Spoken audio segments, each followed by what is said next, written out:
Welcome students. আজ আমি structure of অ্যাটমের উপর কতগুলো ইম্পর্টেন্ট কোশ্চেন এবং তাদের আনসার আলোচনা করছি। দেখো, কোশ্চেন 1-এ দেওয়া আছে a certain orbital has n equal to 4 and l equal to 3. The number of radial nodes in this orbital is. তাহলে এখানে n ভ্যালু 4 অর্থাৎ principal quantum number 4 and L value 3, that is azimuthal quantum number 3.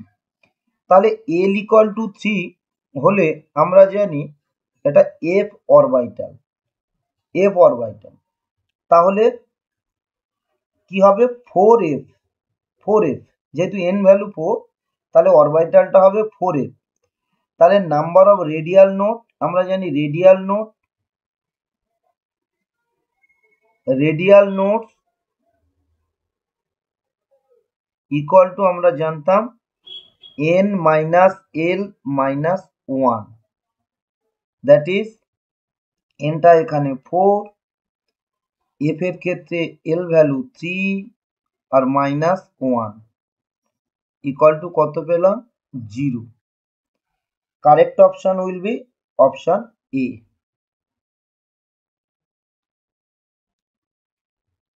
Next বলছে what is maximum number of orbitals that can be identified with the following quantum numbers. দেখো n equal to 3, l equal to 1, l equal to 1 হলে আমরা জানি অরবিটালটা p orbital. তাহলে এখানে আছে 3p, ভালো করে দেখো p এর কটা অরবিটাল 3 অরবিটাল, p এর 3 অরবিটাল, এটা হচ্ছে 3p। আর এখানে পেলাম কি, এখানে পেলাম যে -1 0 আর কি +1, এটাই তো m ভ্যালু, এটাই আমরা জানি ম্যাগনেটিক কোয়ান্টাম নাম্বার। তাহলে এখানে বলেছে m ইকুয়াল টু 0, তাহলে এখানে ভালো করে দেখো প্রত্যেকটা অরবিটালে maximum 2 electrons can be accommodate. তাহলে each orbital can accommodate maximum কটা ইলেকট্রন 2 ইলেকট্রন। তাহলে এখানে দেয়া আছে n equal to 3, n equal to দেয়া আছে 3, l ইকুয়াল টু 1 আর m ইকুয়াল টু, এটা m ইকুয়াল টু 0। তাহলে how many electrons 2, how many orbitals 1, তাহলে অরবিটালটা কিন্তু 1, যদি ইলেকট্রন বলতো তাহলে 2, এখানে বলছে কতগুলো অরবিটাল, এটা একটাই অরবিটাল। তাহলে correct option will be A.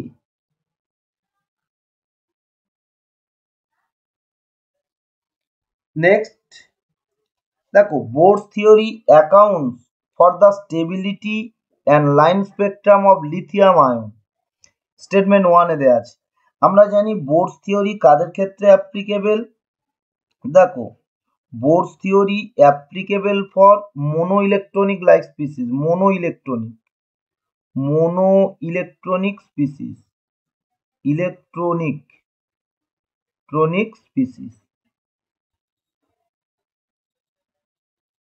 Mono electronic species মানে ইলেকট্রন কটা হবে, ইলেকট্রন ইকুয়াল টু 1 থাকবে।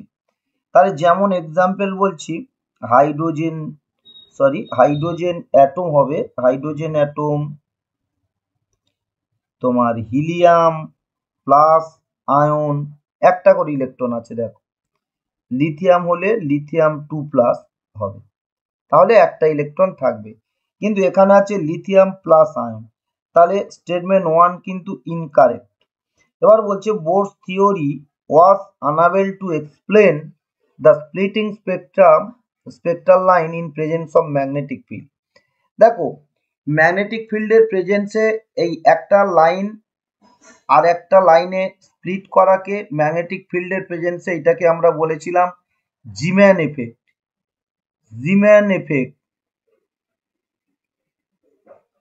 এটাকে আমরা বলছিলাম জিম্যান এফেক্ট। তাহলে এটা তো বোর এক্সপ্লেন করতে পারে না, তাই না? তাহলে Bohr's theory was unable to explain the splitting spectral lines in presence of magnetic field, তাহলে এটা কিন্তু কারেক্ট। তাহলে কি বললাম যে statement 1 is false but statement 2 is true.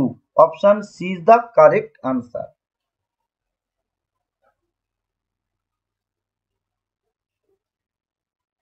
Next question. A certain orbital has no angular nodes and two radial nodes. The orbital is, দেখো angular node zero. Angular node কাদের zero? আমরা জানি এস অরবাইটালের L equal to zero, আর L equal to জানি angular node. Angular node এনটা angular নোডকে indicate করে। তাহলে এখানে এটা হবে না, পি হবে না, তাহলে আনসার হতে পারে কার মধ্যে? এই 2s আর 3s এর মধ্যে, যাদের অ্যাঙ্গুলার নোড কি জিরো। তাহলে এখানে দেখো 3s এর আমরা রেডিয়াল নোড ক্যালকুলেট করব। রেডিয়াল নোডস ইকুয়াল টু কি n minus L minus one. দেখো 3 মাইনাস 0 মাইনাস ওয়ান, তাহলে 2। তাহলে দেখো 3s অরবাইটালের ক্ষেত্রে রেডিয়াল নোড 2 আর অ্যাঙ্গুলার নোড তো যেহেতু এস অরবাইটালের অ্যাঙ্গুলার নোড 0, কারণ এল ভ্যালু অ্যাঙ্গুলার নোডকে ইন্ডিকেট করে। তাহলে কারেক্ট অপশন হবে অপশন ডি।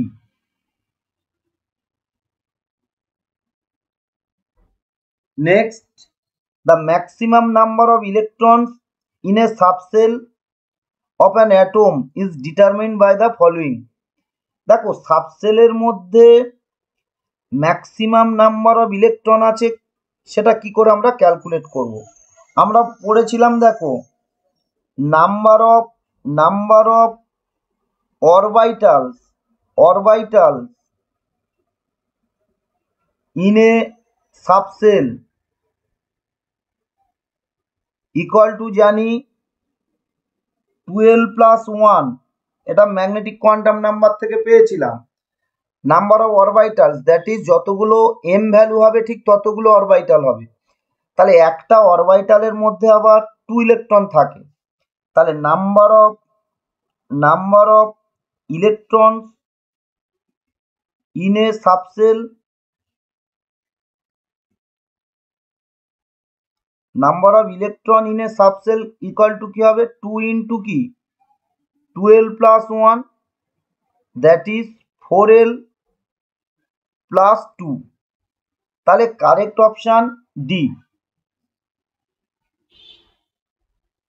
নেক্সট দেখো, which of the following is not permissible arrangement of the electron in an atom. বলছে একটা অ্যাটমের মধ্যে যে ইলেকট্রন আছে তার ক্ষেত্রে কোন কোয়ান্টাম সেটটি পারমিসেবল নয়, অর্থাৎ কোনটা কারেক্ট নয়। দেখো n ইকুয়াল টু 5 হলে l3 হতে পারে, m0 হতে পারে, তাহলে এটা correct. n equal to 3, l2, m minus 3 এটা হতে পারে না। দেখো l ইকুয়াল টু যদি 2 হয়, তাহলে m ভ্যালু কি হয়? m ভ্যালু আমরা জানি -l2 + l, দ্যাট ইজ -2 থেকে +2 হবে, কিন্তু বেশি হতে পারে না এখানে। তাহলে m ইকুয়াল টু -2 হয়েছে, তাহলে এই সেটটা কিন্তু ইনকারেক্ট, এগুলো বাকিগুলো কারেক্ট। তাহলে যে কোন সেটটা পারমিসেবল নয়? Option B. নেক্সট দেখো question 7, the transition from state n equal to 3 to n equal to 1 in a hydrogen like atom results in ultraviolet radiation. তাহলে 3 থেকে 1 এ নামলে যে আমরা লাইন পাবো সেটা কোন রেডিয়েশনে পড়ছে? কোন আল্ট্রাভায়োলেট রিজিয়নে পড়ছে। এবার বলছে ইনফ্রারেড রেডিয়েশন এই রিজিয়নে, তাহলে কোন ট্রানজিশনটা পড়বে? আমরা তোমাদের হাইড্রোজেন স্পেকট্রাম বলেছিলাম যে হায়ার থেকে যখন একে নামবে, n1 ইকুয়াল টু যখন 1, তখন বলেছিলাম ইউভি। দেখো এটা আমরা কিন্তু পড়িয়েছিলাম। n2 গ্রেটার দ্যান 1 থেকে যদি n1 ইকুয়াল টু 1, অর্থাৎ লাইম্যান সিরিজ, এটাকে বলেছিলাম লাইম্যান সিরিজ ছিল ইউভি রিজিয়ন, এটা ছিল ইউভি।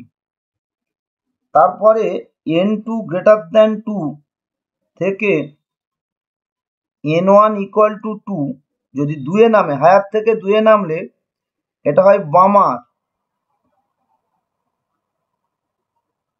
বামার সিরিজ, এটা হচ্ছে ভিজিবল। আর বাকি অল সিরিজ কোন রিজিয়ানে পড়তো? আইআর রিজিয়ানে। তাহলে n2 গ্রেটার দ্যান 2 থেকে যদি n1 ইকুয়াল টু 3 আসে, অর্থাৎ প্যাসেন্ট সিরিজ, এটা কোন রিজিয়ানে পড়বে? এটা আইআর। এরপর যেগুলো আছে ব্র্যাকেট ফান্ড সবই কিন্তু আইআর। তাহলে এখানে দেখো যে 4 to 3 একটাই মাত্র 3 তে জাম্প করেছে, 4 to 3, তাহলে এটাই আইআর রিজিয়ানে পড়বে। তাহলে option C correct answer. Next, the orbital angular momentum of P electron is given as. বলছে পি ইলেকট্রনের অরবিটাল অ্যাঙ্গুলার মোমেন্টাম কত হবে? দেখো পি অরবিটালের ক্ষেত্রে আমরা জানি কি এল ইকুয়াল টু 1, আর আমরা বলেছিলাম অরবিটাল অ্যাঙ্গুলার মোমেন্টামের formula √L into L plus 1, আর বাইরে রুটের বাইরে ছিল h/2π। তাহলে এখানে 1 বসাও, 1 ইন্টু 1 প্লাস 1, বাইরে h/2π, দ্যাট ইজ √2 h/2π। তার মানে কি হচ্ছে h/π, আর এটা ক্যান্সেল হলে নিচে √2 থাকে। তাহলে কারেক্ট আনসার হবে ডি।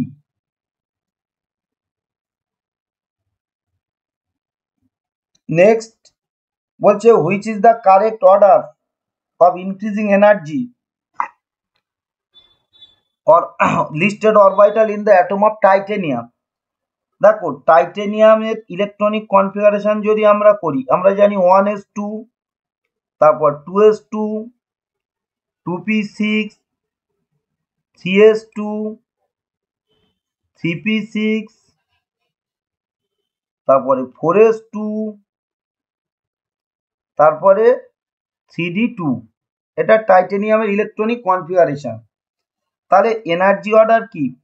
প্রথমে ইলেকট্রন 3s এ এন্টার করবে, তারপরে 3p, তারপরে 4s, তারপরে 3d।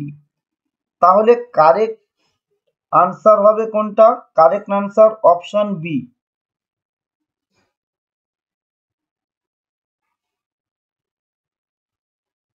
কোশ্চেন 10-এ দেখো হুইচ ইজ ইনকারেক্ট। দেখো number of electrons present in a definite subshell equal to 4l plus 2, এটা কিন্তু correct. Number of orbitals present in a definite shell equal to n square, এটাও correct. An orbital is defined as first 3 quantum number n, l and m, এটাও correct. Orientation of the orbital is determined by azimuthal quantum number, এটা কিন্তু incorrect. কারণ orientation আমরা জানি orientation কোন quantum number দ্বারা indicate করা হয়? Magnetic quantum number. এখানে আছে অ্যাজিমুথাল কোয়ান্টাম নাম্বার। তাহলে ইনকারেক্ট কোনটা? Option D.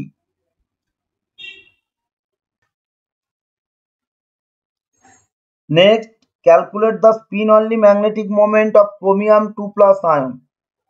দেখো আমরা এটা ট্রিক শিখিয়েছিলাম। ক্রোমিয়াম 2+ আয়ন, ক্রোমিয়ামের 24, তাহলে ক্রোমিয়াম 2+, মানে আমরা 20 মাইনাস করলে কত পাবো? 4 পড়ে থাকে, তাহলে এটা D4 সিস্টেম। এই ট্রিকটা ইউজ করতে হবে। তাহলে ডি অরবিটাল গুলো ড্র করো, করলে কটা আনপেয়ার ইলেকট্রন পেলাম? 4 আনপেয়ার ইলেকট্রন। তাহলে আনপেয়ার ইলেকট্রন ইকুয়াল টু পেলাম 4। তাহলে ম্যাগনেটিক মোমেন্ট ক্যালকুলেট করব কোন ফর্মুলা দিয়ে? √n ইন্টু n প্লাস 2 এত bm বোর ম্যাগনেটন। তাহলে এখানে 4 ইন্টু 4 প্লাস 2 রুটের মধ্যে আছে এত bm। তাহলে √24 bm, তাহলে প্রায় কত হবে 4.90। তাহলে ডি অপশনটা কারেক্ট আনসার। কোশ্চেন 12টা দেখো, the value of quantum numbers for last electron of potassium. দেখো পটাশিয়াম এর অ্যাটমিক নাম্বার 19, তার মানে ইলেকট্রন নাম্বারও 19। তাহলে এটা আমরা ইলেকট্রনিক কনফিগারেশনটা লিখে নিই, 1s2, 2s2, 2p6, 3s2, 3p6, এ দেখো 18 হয়ে গেল। এবার আসছে 4s1, তাহলে লাস্ট ইলেকট্রন কিন্তু 4s1। তাহলে 4s1 এর 4 কোয়ান্টাম নাম্বার দেখো, n ইকুয়াল টু কি 4, যেহেতু s, তাহলে s এর ক্ষেত্রে l ইকুয়াল টু কত হবে 0। তাহলে l ইকুয়াল টু যদি 0 হয়, আমরা জানি m ইকুয়াল টু 0 হবে। আর s স্পিন কোয়ান্টাম নাম্বার কি হবে, either plus half or minus half. তাহলে কারেক্ট আনসার হবে অপশন সি।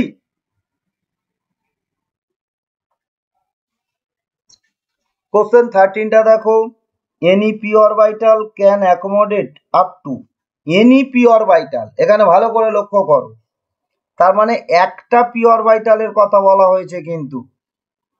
তাহলে পি অরবিটাল কি পি এক্স হতে পারে, পি জেড হতে পারে, আবার কি পি ওয়াইও হতে পারে। তাহলে এখানে 2 ইলেকট্রন আছে, এখানেও 2 ইলেকট্রন আছে, এখানেও 2 ইলেকট্রন আছে। আমার একটা পি অরবিটালের কথা বলা হয়েছে, এনি পি অরবিটাল, সে পি এক্স হতে পারে, পি ওয়াই হতে পারে, বা পি জেড হতে পারে। তাহলে একটা পি অরবিটালের মধ্যে কটা ইলেকট্রন থাকে, 2 ইলেকট্রন থাকে, এবং সেটা কি অপোজিট স্পিনে থাকবে। তাহলে 2 electron with opposite spin, correct answer option D. এবার কোশ্চেন 14টা দেখো, 4s orbital has lower energy than 3d orbital. এটা কারেক্ট। কেন না, আমরা জানি 4s আর 3d এনার্জি ডিপেন্ড করে কার উপর, n প্লাস এল ভ্যালুর উপর।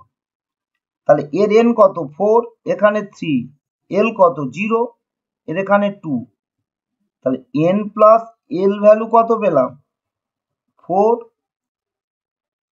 আর এখানে পাচ্ছি 5। তাহলে 4s এর এনার্জি কম, 3d এর এনার্জি বেশি। তাহলে এটা স্টেটমেন্ট 1 কারেক্ট। এবার s orbital is spherically symmetrical and remain closer to the nucleus and has lower energy than d orbital। এটা কিন্তু কারেক্ট স্টেটমেন্ট, যে s অরবিটালটা আমরা জানি যেটা স্ফেরিক্যাল সিমেট্রিক্যাল এবং এদের পেনিট্রেটিং পাওয়ার বেশি, এরা নিউক্লিয়াসের কাছে থাকে, আর নিউক্লিয়াসের কাছে থাকলে এনার্জি কি হবে কম হয়। তাহলে স্টেটমেন্ট 2টাও কারেক্ট, কিন্তু এটা এক্সপ্লেনেশনটা কারেক্ট না। কারণ 4s অরবিটালের এনার্জি কেন 3d থেকে কম, না এদের এনার্জিটা কি n প্লাস এল ভ্যালুটা কম। যদি 4s আর 4dর মধ্যে যখন কম্পেয়ার করা হতো, তাহলে এই এক্সপ্লেনেশনটা কারেক্ট থাক। ঠিক আছে, তাহলে এখন অপশন বি কোনটা হবে কারেক্ট হবে।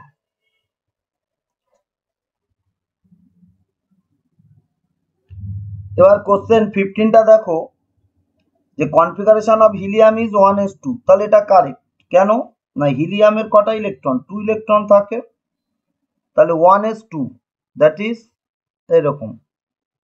এটা হচ্ছে হিলিয়ামের ইলেকট্রনিক কনফিগারেশন। এবার দেখো, Hund's rule demands that configuration should display maximum stability. তাহলে এটাও কারেক্ট, আবার এক্সপ্লেনেশনটাও কারেক্ট, যেহেতু অ্যান্টি প্যারালাল স্পিনে আছে। তাহলে both assertion and reason are correct and reason it correct explanation of the assertion। তাহলে ক্লিয়ার হলো।